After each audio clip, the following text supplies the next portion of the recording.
கர்த்தராகிய இயேசுவின் இனிமையுள்ள நாமத்தில் நான் உங்களை வாழ்த்துகிறேன், வரவேற்கிறேன். இந்த நாடுகளில் தேவனுடைய வார்த்தையுமாய் உங்களோடு கூட ஆயிருக்கேன். தேவன் கிருபை செய்திருக்கிறார். தேவன் நம்மை ஆசீர்வதித்து பலப்படுத்தி வழி நடத்துவார். நாம் ஜெபிக்கலாம். ஆண்டவரே, பரிசுத்த பிதாவே, இந்த ராத்திரி வேளையில் நாங்கள் உம்முடைய நாமத்தை உயர்த்த, தேவனே உம்மை ஆராதிக்க நீர் எங்களுக்கு கிருபையை கொடுத்திருக்கிறதுக்காக ஸ்தோத்திரம். ஆண்டவரே, இந்த நாடுகளில் காலையிலிருந்து இதுவரைக்கும் நீர் பாதுகாத்து எங்களை வழி நடத்தி இருக்கிறதுக்காக ஸ்தோத்திரம். நீரே பரிசுத்தர், உண்மையான தேவன், எங்களை வழி நடத்துதவர். தேவனே, இந்த நாடுகளில் அப்பா உம்முடைய தெய்வீக பிரசனத்தால் நீர் எங்களை நிரப்பி ஆசீர்வதித்து பலப்படுத்தும். நீரே கூட இருந்து வழி நடத்தும். ஆண்டவரே, நாங்கள் விழுந்து விடுந்த நேரத்திலும் முன்னாடி போக முடியாது இருக்கிற நேரத்திலும் நேர் கரம் பிடித்து எங்களை வழி நடத்துபவராய் இருக்கிறது. ஆண்டவரே, இந்த நாடுகளில் அநேகர் இந்த உலகத்தில் முன்னாடி போக முடியாது விழுந்து போயிருக்கிறேன் என்று சொல்லி அநேகர் இருக்கும்போது, இயேசுவே உம்மையே பார்க்கப்பட உமக்கு முன்பாக கடந்து வந்து மன்னிப்பு கேட்டு, ஆண்டவரே நீர் எங்களுக்கு ரட்சிப்பை கொடுக்கிற தேவன், எங்களை விடுவிக்குங்கப்பா என்று சொல்லி கடந்து வரும்போது தேவன் நமக்கு விடுதலை அனுப்புதவராய், அவர் மனது உருக்கமுள்ள தேவனாய் நம்மோடு கூட இருக்கிறது. ஹல்லேலூயா. இந்த நாடுகளில் அப்பா யாரெல்லாம் இன்னைக்கு கடந்து வந்திருக்குதோ அவங்களுடைய குடும்பத்தில் தேவைகளுக்காக ஜெபிக்குதோ அந்த தேவைகள் இன்னைக்கு சந்திக்கப்படட்டும். தேவனே, இந்த மக்களுக்கு நல்ல ஆசீர்வாதங்களை கொண்டு நிரப்பட்ட, ஒரு நல்ல விடுதலை கொண்டு நிரப்பட்ட, தேசத்தில் ஆசீர்வதிக்கப்பட்ட நிலையில் உயர்ந்து வர நீர் கிருபை செய்ததுக்காக ஸ்தோத்திரம். ஆண்டவரே, எங்களை முற்றிலும் தாழ்த்தி ஒப்பு கொடுக்கிறேன். நீர் எங்களோடு கூட இருந்து ஆண்டவரே எப்போதும் வழி நடத்துவதற்காக ஸ்தோத்திரம். கண்ணீரான சூழ்நிலைகள் மறையப்படட்டும், பலவீனர்கள் எரிஞ்சு மாறட்டும், வியாதிகள் இயேசுவின் நாமத்தில் எரிஞ்சு மாறட்டும். நாங்கள் சௌக்கியம் உள்ளவராய் இருந்து ஆரோக்கியம் உள்ளவராய் இருந்து தேவனே உம்மை துதிக்க ஆராதிக்க நீர் எங்களுக்கு கிருபை செய்ததுக்காக ஸ்தோத்திரம். எங்களை முற்றிலும் தாழ்த்துகிறேன், அர்ப்பணிக்கிறேன். இன்னைக்கு வசனங்கள் தியானிக்கும் போது உம்முடைய தெய்வீக பிரசனம் கூட இருக்கட்டும்.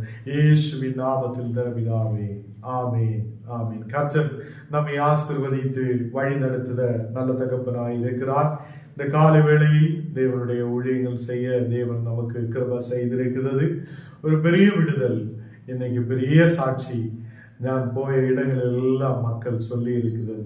கர்த்தர் பிள்ளைகளே, இன்னைக்கு நம்ம வாழ்க்கையிலும் தேவன் பெரிய ஆசீர்வாதத்தை கொடுத்து, தேவன் நமக்கு பெரிய வெற்றியை கொடுத்து அவர் வழி நடத்த உண்மை உள்ளவராய் இருக்கிறது. ஹல்லேலூயா. இந்த நாடுகளில் 1 யோவான் 5ஆம் அதிகாரம் அதனுடைய 1ஆவது வசனம் தான் வாசிக்கலாம். 1 யோவான் 5ஆம் அதிகாரம் அதனுடைய 1ஆவது வசனம், இயேசு ஆனவரே கிறிஸ்து என்று விசுவாசிக்கிற எவனும் தேவனால் பிறந்திருக்கிறார். பிறப்பித்தவரிடத்தில் அன்பு கூறுகிறவர் எவன் அவரால் பிறப்பிக்கப்பட்டவரிடத்திலும் அன்பு கூறுகிறார். இங்கே கர்த்தர் பிள்ளைகளே, இந்த இடத்தில் நமக்கு வசனம் வாசிக்கும் போது வார்த்தை நமக்கு கொடுக்கப்படுகிறது. இயேசுவானவரே கிறிஸ்து என்று விசுவாசிக்கிற எவனும் தேவனால் பிறக்கப்பட்டவனாயிருக்கிறார். நமக்கு பிதாவான தேவன் இருக்குது.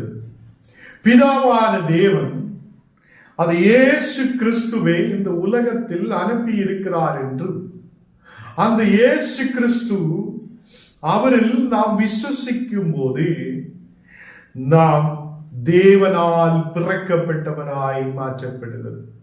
நமக்கு தெரியும், நாம் அம்மா அப்பன்மார் நம்மை அதை வளர வைத்திருக்கிறார். அம்மா நமக்கு அதை பிறப்பை கொடுத்திருக்கிறது. இந்த உலகத்தில் நமக்கு மனுஷனாய் பிறக்க தேவன் நமக்கு கிருபை செய்திருக்கிறது. இங்கே ஆவிக்குரிய நிலையில் கர்த்தருடைய வார்த்தை சொல்லுகிறது, இயேசுவானவரே கிறிஸ்து என்று விசுவாசிக்கிறார் எவனும் தேவனால் பிறந்திருக்கிறார் என்று சொல்லுகிறார். அப்போ ஞானும் நீங்களும் தேவனால் பிறக்கப்பட்டவராயிருக்கிறார். தேவனால் பிறக்கப்பட்டவராயிருக்கிறார். எதனாலே? நாம் இயேசு கிறிஸ்துவை விசுவாசிக்கிறார். இயேசுவானவரே நாம் கிறிஸ்து என்று நம்முடைய இரட்சகர் என்று நாம் விசுவாசிக்கிறது. ஹல்லேலூயா. தேவ பிள்ளைகளே, 2வது வசனம் நான் வாசிக்கும் போது, நாம் தேவனிடத்தில் அன்பு கூர்ந்து அவருடைய கற்பனைகளை கைக்கொள்ளும் போது தேவனுடைய பிள்ளைகளிடத்தில் அன்பு கூறுகிறோம் என்று அறிந்து கொள்ளுகிறோம். இங்கு நாம் தேவனிடத்தில் அன்பு கூர்ந்து அவருடைய கற்பனைகளை நாம் கை கொள்ளுத பிள்ளைகளாக இருக்கணும். அப்போ நீங்களும் தேவனை துதிக்கிறார், தேவனை ஆராதிக்கிறார், இயேசுவை நாம் உயர்த்துகிறார் என்றெல்லாம் சொல்லும் போது அவருடைய கற்பனைகளே நாம் கை கொள்ளாமல் இருந்தால், அவருடைய வசனங்களே நாம் கை கொள்ளாமல் இருந்தால் நாம் தேவனிடத்தில் அன்பு கூறுதவர்கள் அல்ல.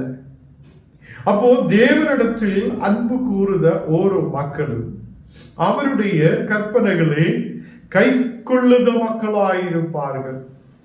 அப்போ தேவனுடைய பிள்ளைகளிடத்தில் அன்பு கூறுகிறோம் என்று அறிந்து கொள்ளுகிறோம் என்று தேவனுடைய வார்த்தையை சொல்லுகிறார். அப்போ ஞானும் நீங்களும் தேவனிடத்தில் அன்பு கூறுதவங்களாய் இருக்குது என்றால் தேவனுடைய கற்பனைகளை நாம் கை கொள்ளுத பிள்ளைகளாய் இருக்கணும். தேவனுடைய கற்பனைகளை கை கொண்டு அதன்படி நடக்கிறவங்களாய் இருக்கணும். நாம் 3வது வசனம் வாசிக்கும் போது நாம் தேவனுடைய கற்பனைகளை கை கொள்ளுவதே அவரிடத்தில் அன்பு கூறுவதா. அப்ப தேவனுடைய கற்பனைகளே கை கொள்ளுது, தேவனுடைய வசனத்தை கை கொள்ளுது, தேவன் கொடுத்த கட்டளைகளே கை கொள்ளுதா ஒருவன் அவரிடத்தில் அன்பு கூறுகிறார். அப்போ நாம் எப்படி தேவனே அன்பு செலுத்த முடியும்? நாம் எப்படி தேவனிடத்தில் அன்பு செலுத்த முடியும்? நாம் இயேசுவே கர்த்தரே நீ நல்லவர் என்று சொல்லியா அன்பு செலுத்த முடியுமா? அப்படி இல்லை. நான் தேவனுடைய கற்பனைகளே, தேவனுடைய வசனங்களே கை கொள்ளுத மக்களாயிருக்கணும். ஆண்டவரே, நீ கொடுத்த வசனங்களை நான் நம்பிக்கை வைக்கிறேன், நீ கொடுத்திருக்கிற வசனங்களே நான் நம்பிக்கை வைக்கிறேன், அந்த வசனத்தின்படி நான் முன்னாடி போக விரும்புகிறேன். தேவனே, உம்முடைய கட்டளைகளை, உம்முடைய கற்பனைகளை நான் கை கொள்ளுத பிள்ளையாயிருப்பேன் என்று சொல்லட்டும். ஹல்லேலூயா. கர்த்தருடைய பிள்ளைகளை, தேவனுடைய கற்பனைகளை, தேவனுடைய கட்டளைகளை கை கொள்ளுவதே அவரிடத்தில் அன்பு கூறுவதா. நாம் இங்கே 4வது வசனம் வாசிக்கும் போது தேவனால் பிறப்பது எல்லாம் உலகத்தை ஜெயிக்கும். அப்போ இந்த உலகத்தை நாம் ஜெயிக்கணும் என்றால், இந்த உலகத்தில் நமக்கு ஜெயம் கிடைக்கணும் என்றால் நாம் தேவனால் பிறக்கப்பட்ட மக்களாய் இருக்கணும். ஹல்லேலூயா. எத்தனை பேருக்கு புரிகிறார்? தேவனால் பிறக்கப்படுத மக்களாய் நாம் காணப்படும் போது இந்த உலகத்தை நமக்கு ஜெயிக்க முடியும். இங்கு தேவனால் பிறக்கப்பட்ட மக்களாய் நாம் எப்படி காண முடியும்? இயேசு ஆனவரே கிறிஸ்து என்று விசுவசிக்கிறார் ஓரோ மக்களும் தேவனால் பிறக்கப்பட்டிருக்கிறது. நீங்க சொல்லட்டும், ஆண்டவரே நான் கிறிஸ்துவை நம்பிக்கை வைக்கிறேன், நான் இயேசு ஆனவரே கிறிஸ்து என்று விசுவசிக்கிறேன். அல்லேலூயா. எல்லாரும் அறிக்கையிடணும், ஆண்டவரே நான் இயேசுவை நம்பிக்கை வைக்கிறேன், தேவனால் பிறக்கப்பட்ட ஒரு மக்களாய் என்னை மாற்றுங்க. இந்த நாடுகளில் தேவனால் பிறக்கப்பட்ட ஓரோ மக்களும் உலகத்தை ஜெயிக்கிறவனாய் இருக்கும். இந்த உலகத்தில் கீழே விழுந்து விட மாட்டேன், இந்த உலகத்தை பார்த்து பயப்பட மாட்டேன். இந்த நாடுகளில் தேவனால் பிறப்பது எல்லாம் உலகத்தை ஜெயிக்கிறதாய் இருக்கும். ஹல்லேலூயா. இன்னைக்கு என்ன கேட்கிற கர்த்தருடைய பிள்ளைகளே, நாம் இந்த உலகத்தை ஜெயிக்கிற மக்களாய் இருக்கணும். அதுக்காக நாம் தேவனால் பிறக்கப்பட்டவராய் மாற்றப்படணும். எப்படி தேவனால் பிறக்கப்பட முடியும்? இயேசு ஆனவரே கிறிஸ்து என்று விசுவசிக்கிற ஒருவன் தேவனால் பிறக்கப்படுகிறவராய் மாற்றப்படும். நம்முடைய விசுவாசமே உலகத்தை ஜெயிக்கிற விசுவாசம். ஹல்லேலூயா. எல்லாரும் சொல்லட்டும், நம்முடைய விசுவாசமே உலகத்தை ஜெயிக்கிற ஜெயம். இன்னைக்கு எனக்கு வெற்றி இல்லையே, இன்றைக்கு எனக்கு ஒரு ஜெயம் இல்லையே, நான் எப்படி இந்த உலகத்தில் முன்னாடி கடந்து செல்லுவார் என்று கேள்வியோடு நீ இருக்கும் போது நம்முடைய விசுவாசம் நம்முடைய விசுவாசம் உலகத்தை ஜெயிக்குத ஒரு விசுவாசமாய், உலகத்தை ஜெயிக்குத ஜெயமாய் மாற்றப்படுகிறது. ஹல்லேலூயா. கர்த்தருடைய பிள்ளைகளே, தேவனால் பிறப்பது எல்லாம் உலகத்தை ஜெயிக்கும். தேவனால் பிறக்கப்பட்ட எல்லாம் உலகத்தை ஜெயிக்கிறவங்களாய் மாற்றப்படும். யாரும் நீங்களும் தேவனால் பிறக்கப்பட்ட மக்களாய் மாற்றப்படட்டும். அப்பதான் இந்த உலகத்தில் நமக்கு ஜெயிக்க முடிகிறவங்களாய் காணப்படும். நம்முடைய விசுவாசமே உலகத்தை ஜெயிக்கிற ஜெயமாய் மாற்றி இருக்கிறது. கர்த்தருடைய பிள்ளைகளே, இந்த நாடுகளில் நாம் தேவனால் பிறக்கப்பட்ட ஓரோ மக்களாய் இருக்கும் போது, கிறிஸ்து நம்முடைய ஜீவன் நமக்கு ஜீவனாய் இருக்கும் போது, நாம் இந்த உலகத்தை ஜெயிக்க முடியாதவங்களாய் மாற்றப்படும். நாம் கீழே விழுந்து விழுந்தவங்களாய் அல்ல, நாம் கீழே விழுந்தவங்களாய் அல்ல, நாம் வெற்றி கொள்ளுதவங்களாய் கர்த்தர் நம்மை மாற்றுவார். 5வது வசனத்தில் வாசிக்கும் போது, இயேசுவானவர் தேவனுடைய குமாரன் என்று விசுவாசிக்கிறவனே என்று உலகத்தை ஜெயிக்கிறவன் யார்? இயேசுவானவர் தேவனுடைய குமாரன் என்று விசுவாசிக்கிறவனே அன்றி உலகத்தை ஜெயிக்கிறவன் யார்? இந்த உலகத்தை ஜெயிக்கிற ஒரு மக்களும் அவர் இயேசுவானவரே தேவனுடைய குமாரன் என்று விசுவாசிக்கிறார். இயேசு தேவனுடைய குமாரன்.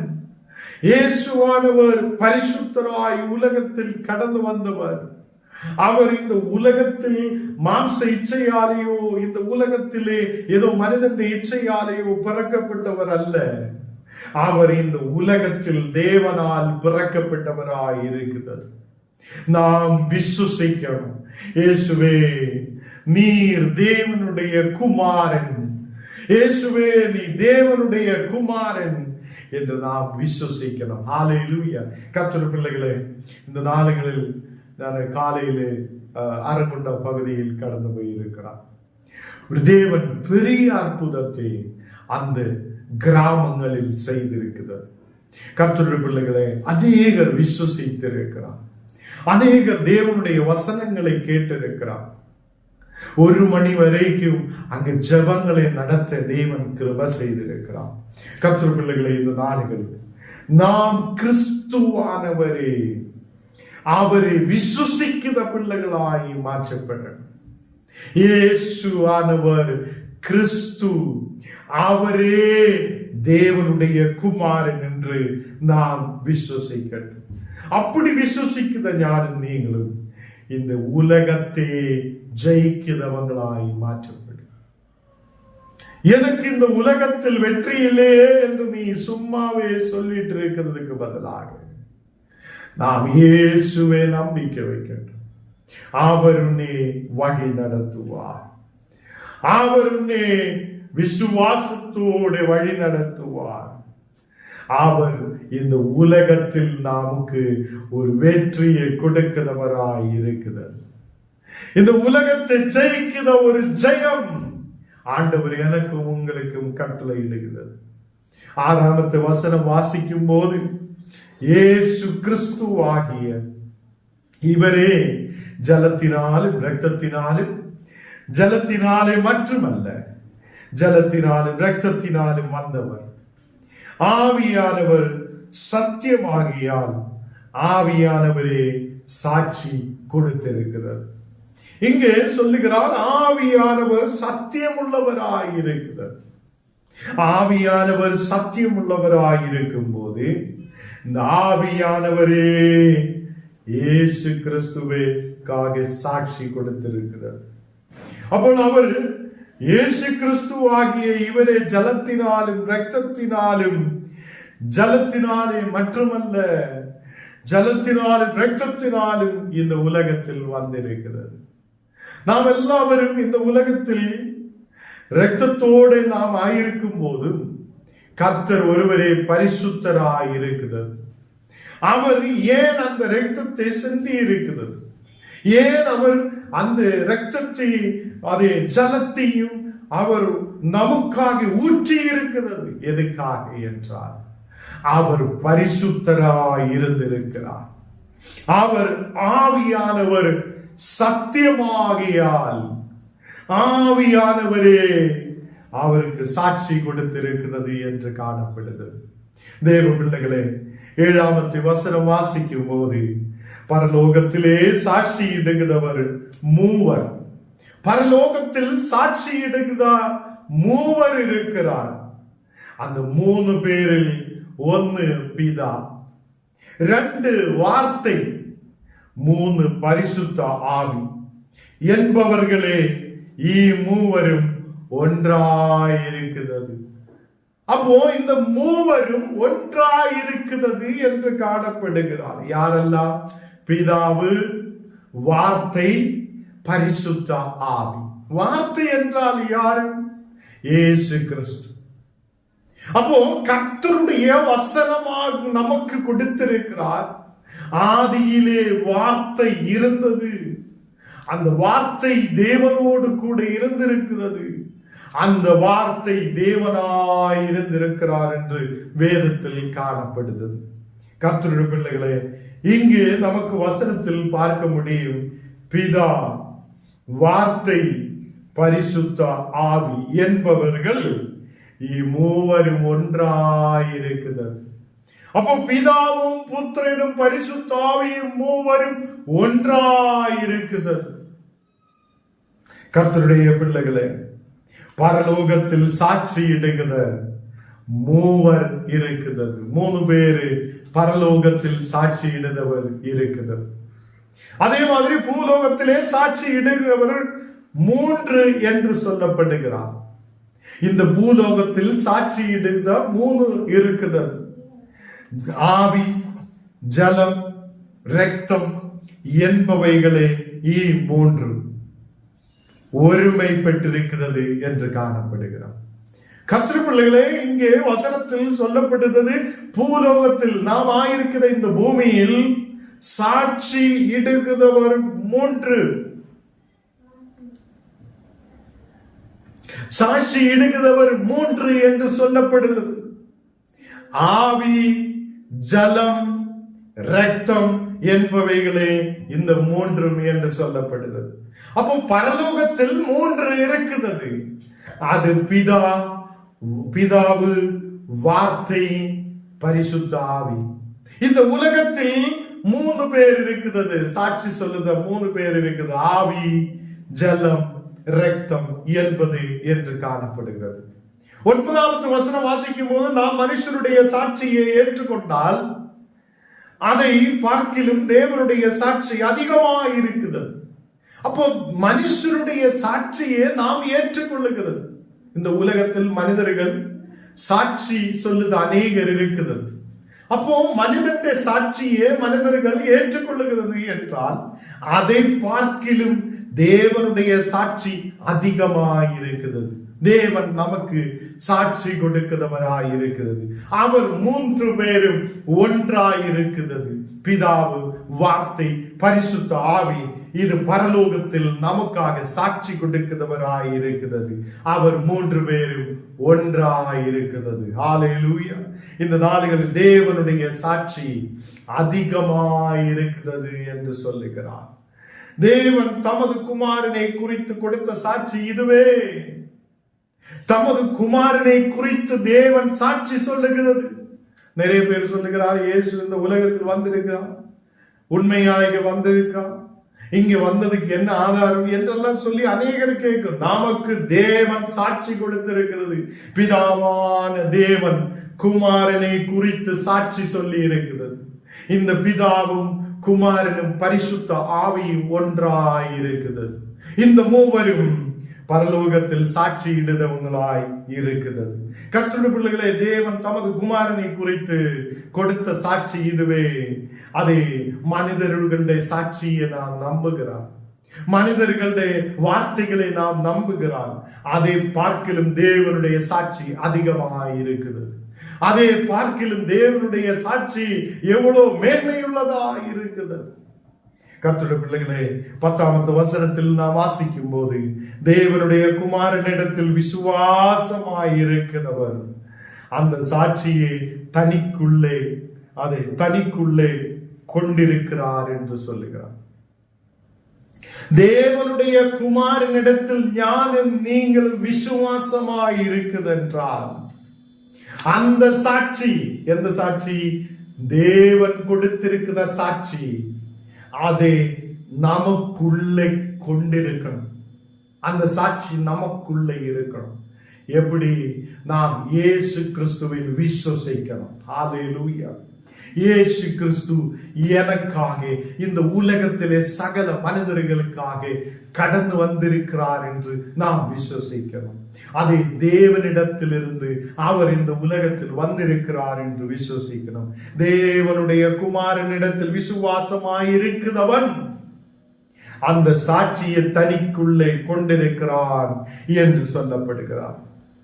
அப்போ இன்னைக்கு என்னை கேட்கிற விசுவாசிகளே, பிள்ளைகளே, கர்த்தருடைய பிள்ளைகளே, நாளுகளில் நாம் தேவனுடைய சாட்சியை கொண்டிருக்கிற பிள்ளைகளாய், உள்ளத்தில் கொண்டிருக்கிற பிள்ளைகளாய் நாம் காணப்படணும். தேவனுடைய குமாரனிடத்தில் விசுவாசம் உள்ளவராய் நாம் காணணும். ஏனென்றால் நாம் தேவனால் பிறப்பிக்கப்பட்டவராய் இருக்கிறது. நாம் தேவனால் பிறந்திருக்கிறார் என்றால் நாம் இந்த உலகத்தை ஜெயிக்கிற பிள்ளைகளாய் நாம் காணப்படுவார். நாம் இந்த உலகத்தில் கீழே விழுந்து விடுதவங்களாய் அல்ல. நம்முடைய விசுவாசம் உலகத்தை ஜெயிக்கிற ஒரு ஜெயமாய் மாற்றப்படும். ஹல்லேலூயா. இந்த நாளுகளில் நமக்குள்ளே தேவனுடைய விசுவாசம் இருக்கும். நமக்குள்ளே இயேசு குமாரன், அது தேவனுடைய குமாரன் என்ற ஒரு விசுவாசம் நமக்குள்ளே இருக்கும். அந்த சாட்சி நமக்குள்ளே எப்போதும் இருக்கப்படட்டும். தேவனை விசுவாசியாதவரையோ தேவன் தம்முடைய குமாரனை குறித்து கொடுத்த சாட்சியே விசுவாசியாததினால் அவரை பொய்யனாக்குவார் என்று சொல்லப்படுகிறார். கர்த்தருடைய பிள்ளைகளே, இந்த நாடுகளில் தேவன், அவர் இயேசு கிறிஸ்து, அவர் தேவனுடைய குமாரன் என்று விசுவசிக்காத ஒருவனே இந்த உலகத்தில் பொய்யன் என்று சொல்லப்படுகிறது. கர்த்தருடைய பிள்ளைகளே, நாம் இயேசு கிறிஸ்துவில் விசுவாசம் உள்ளவராய் இருக்கட்டும். இயேசு கிறிஸ்துவில் விசுவாசம் உள்ளவராய் நாம் காணப்படட்டும். அதை நாம் கீழே வசனத்தில் 11வது வசனத்தில் வாசிக்கும் போது தேவன் நமக்கு நித்திய ஜீவனை தந்திருக்கிறார். அந்த ஜீவன் அவருடைய குமாரனில் இருக்கிறது என்பதே அந்த சாட்சியம். அப்போ தேவன் நமக்கு நித்திய ஜீவனை தந்திருக்கிறார். எனக்கும் உங்களுக்கும் நித்திய ஜீவனை யார் கொடுத்திருக்கிறார்? தேவன் கொடுத்திருக்கிறார். யாரிலூட? இயேசு கிறிஸ்துவிலூட எனக்கும் உங்களுக்கும் நித்திய ஜீவனை கொடுக்கிறது. அந்த ஜீவன் அவருடைய குமாரனில் தான் இருக்கிறது என்று வசனம் சொல்லுகிறது. அதனால்தான் ஞானும் நீங்களும் இயேசு கிறிஸ்துவில் விசுவசிக்கணும் என்று சொல்லப்படுகிறது. ஏனென்றால் அந்த ஜீவன், அந்த நித்திய ஜீவன் இயேசு கிறிஸ்துவில் இருக்கிறது.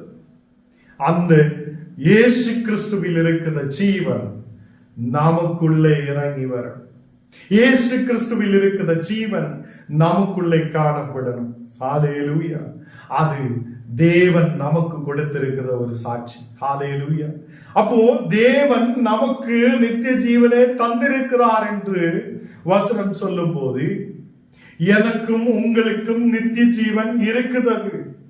அந்த நித்திய ஜீவன் யாரிலூടെ கிடைக்கிறார் என்றால் இயேசு கிறிஸ்துவிலூടെ தான் நமக்கு நித்திய ஜீவனே கிடைக்கிறது. 12வது வசனம் வாசிக்கும் போது குமாரனுடையவன் ஜீவனை உடையவன். அப்போ குமாரனுக்குள்ளவன் அவன் ஜீவனுடையவனாய் இருக்கிறது. அப்போ இயேசு கிறிஸ்துவில் நாம் விசுவசிக்கும் போது நாம் அழிந்து போகுதவங்களாய் அல்ல, நாம் நாசமடைந்தவங்களாய் அல்ல, நாம் ஜீவனுள்ளவராய் மாற்றப்படுவார். எத்தனை பேர் நம்பிக்கை வைக்கிறார்? ஹல்லேலூயா. இயேசு கிறிஸ்துவில் விசுவசிக்கிற ஞானம் நீங்களும் ஜீவனுடையவராய் மாற்றப்படுவார். ஹல்லேலூயா. இந்த நாளுகளில் தேவனுடைய குமாரன் இல்லாதவன் ஜீவன் இல்லாதவன் என்று காணப்படுகிறான். அப்போ தேவனுடைய குமாரன் ஒருவனுக்குள்ள இல்லை என்றால் அவன் ஜீவனற்றவனாய் காணப்பட. எதுக்கென்றால் அவனுக்குள்ள நித்திய ஜீவன் இல்லை. அவனுக்கு இயேசு இல்லாததுனாலே அவனுக்கு நித்திய ஜீவன் இல்லை. அதனால யாரெல்லாம் இயேசு கிறிஸ்துவில் விசுவசிக்கிறதோ அவங்களுக்கு நித்திய ஜீவன் இருக்கிறது என்று வேதத்தில் சொல்லப்படுகிறார். இன்னைக்கு ஞானம் நீங்களும் இயேசு கிறிஸ்துவில் விசுவசிக்கணும். அவர் தேவனுடைய குமாரன். பரலோகத்தில் சாட்சி சொல்லுத 3 பேர் இருக்கிறது. பிதாவு, வார்த்தை, பரிசுத்த ஆவி. வார்த்தையாய் காணப்பட்ட குமாரன் இயேசு கிறிஸ்து, அவரே நமக்கு நித்திய ஜீவனை கொடுக்கிறவராய் இருக்கிறது. இயேசுவானவரே கிறிஸ்து என்று நாம் விசுவசிக்கிற பிள்ளைகளாய் காணப்படும் போது நாம் அவருடைய கட்டளைகளை, அவருடைய கற்பனைகளை நாம் பாதுகாத்து அதை கை கொண்டு முன்னாடி போகிற மக்களாய் நாம் காணப்படுவார். கர்த்தருடைய பிள்ளைகளே, இன்னைக்கு ரொம்ப சரீர பலவீனதையோடு இருந்திருக்கிறார். கொஞ்சம் முன்னாடி வரைக்கும் ரொம்ப உடம்பு வலி பிரச்சனை, இன்னைக்கு நிற்க முடியாத ஒரு சூழ்நிலை இருந்திருக்கிறார். காலையிலே நம்ம அரகுண்டா பகுதியில் கடந்து சென்று ஜபம் நடத்தி இருக்குது. அந்த ஜபத்தில் கடந்து போயதுனாலே அந்த இடத்தில் ஜபத்தில் இருந்ததுனால நமக்கு சரீர பலவீனம், வலி, பிரச்சனை எல்லாம் இருந்திருக்கிறான் என்றால் இன்னைக்கு பலத்தோடு நிற்க தேவன் எனக்கு கிருபை செய்திருக்கிறார். அந்த தேவன் உண்மையுள்ளவராய் இருக்கிறது. ஹல்லேலூயா. கர்த்தருடைய பிள்ளைகளே, நாம் அநேக கிராமங்களில், பட்டணங்களில் கடந்து செல்லுகிறார். நீங்களும் உங்களுடைய வீடுகளில் எங்களுக்காக ஜெபிக்கணும். ஆண்டவருடைய ஊழியக்காருக்காக ஜெபிக்கணும். நீங்க ஜெபிக்கிற மக்களாய் காணப்படும். ஆண்டவர் எங்களுக்கு பலத்தை கொடுக்கிறதுக்காக, ஆரோக்கியத்தை கொடுக்கிறதுக்காக, அநேக சாத்தாண்ட கிரியைகளை துரத்துவதற்காக, அநேகம் வியாதிஸ்தரை குணமாக்குறதுக்காக, இயேசு நமக்கு பலத்தை கொடுக்கிறதுக்காக நீங்கள் உங்களுடைய குடும்பங்களில் ஜெபிக்கணும். கர்த்தர் பெரிய காரியத்தை செய்வார். இந்த நாடுகளில் நாம் கண்ணுகளை மூடலாம், ஜெபிக்கலாம். தேவன் நமக்கு பெரிய அதிசயங்களை செய்தவராய், பெரிய அற்புதங்களை செய்தவராய் அவர் நம்மோடு கூட இருக்கிறது. ஹல்லேலூயா. நன்றி அப்பா. ஸ்தோத்திரம், ஸ்தோத்திரம், ஸ்தோத்திரம். எல்லாரும் துதிக்கட்டும். ஹல்லேலூயா. உம்மை நாங்கள் துதிக்கிறேன், ஆராதிக்கிறேன், மகிமைப்படுத்துகிறேன். நீ நல்லவர், வல்லவர், வாக்கு மாறாத தேவன். இந்த நாடுகளில் அப்பா உம்முடைய தெய்வீக பிரசன்னம் எங்கள் நடுவில் இறங்கி வருத கிருபைக்காக ஸ்தோத்திரம். உம்முடைய தெய்வீக கரங்களை தொழுத கிருபைக்காக ஸ்தோத்திரம். ஆண்டவரே, நீர் எங்களை பலப்படுத்தி ஆசீர்வதிக்கிற கிருபைக்காக ஸ்தோத்திரம். இந்த நாடுகளில் சரீர பலவீனதைகளை மாற்றி எங்களை பலப்படுத்தி ஆசீர்வதித்து அநேக ஊழியங்களை நிறுத்தி இருக்கிற கிருபைக்காக ஸ்தோத்திரம். நீர் பரிசுத்தராய், நீர் உண்மையுள்ளவராய், நீர் எங்களை வழி நடத்துதவராய் கூட இருக்கிற கிருபைக்காக ஸ்தோத்திரம். இன்னைக்கு கடந்து வந்திருக்கிறா ஒரு மக்களுடைய குடும்பங்களிலும் ஒரு விசேஷமான வல்லமை ஊற்றப்படட்டும், ஆசீர்வாதம் உண்டாகப்படட்டும். இயேசு கர்த்தர் என்று, இயேசு நமக்கு நித்திய ஜீவனை கொடுக்கிறவர் என்று எல்லாரும் விசுவசிக்கப்பட, அல்லேலூயா, தேவனால் பிறக்குத மக்களாய் இருக்கப்பட, தேவனால் பிறந்த ஒரு மக்களும் இந்த உலகத்தை ஜெயிக்குவார் என்றுள்ள வசனத்தை நீர் எங்களுக்கு கொடுத்த கிருபைக்காக ஸ்தோத்திரம். நாங்கள் இயேசுவே உம்முடைய பிள்ளைகளாய் இருந்து இந்த உலகத்தை ஜெயிக்க ஆண்டவரே நீர் எங்களுக்கு கிருபை செய்ததுக்காக ஸ்தோத்திரம். இந்த நேரத்தில் ஓரோ மக்களையும் பலப்படுத்தி ஆசீர்வதியும், விசுவாசத்தை கொண்டு நிரப்பும். ஆண்டவரே, கர்த்தரில் உள்ள விசுவாசத்தோடு இனியும் முன்னாடி கடந்து செல்ல, ஆசீர்வாதங்களை பெற்றுக் கொள்ளப்பட ஓரோ மக்களுக்கு நீர் கிருபை செய்ததுக்காக ஸ்தோத்திரம். எல்லா இந்த மக்களையும் ஆரோக்கியத்தோட, விடுதலோட, தீர்க்காயுசோட பாதுகாத்து வழி நடத்தும். ஓரோ மக்களும் ஒரு சாட்சி அநேக கிராமங்களில், பட்டணங்களில், தேசங்களில் கர்த்தருடைய சாட்சியாய் நிற்கப்பட ஓரோ மக்களுக்கும் கிருபை செய்ய எங்களை முற்றிலும் தாழ்த்தி அர்ப்பணிக்கிறேன். இயேசுவின் நாமத்தில் தன பிதாவே, ஆமென். என் ஆத்மாவே கர்த்தரே ஸ்தோத்திரி, என் முழு உள்ளமே பரிசுத்த நாமத்தில் ஸ்தோத்திரி. என் ஆத்மாவே கர்த்தரே ஸ்தோத்திரி, கர்த்தர் செய்த சகல உபகாரங்களும் மறவாதே. ஆமென்.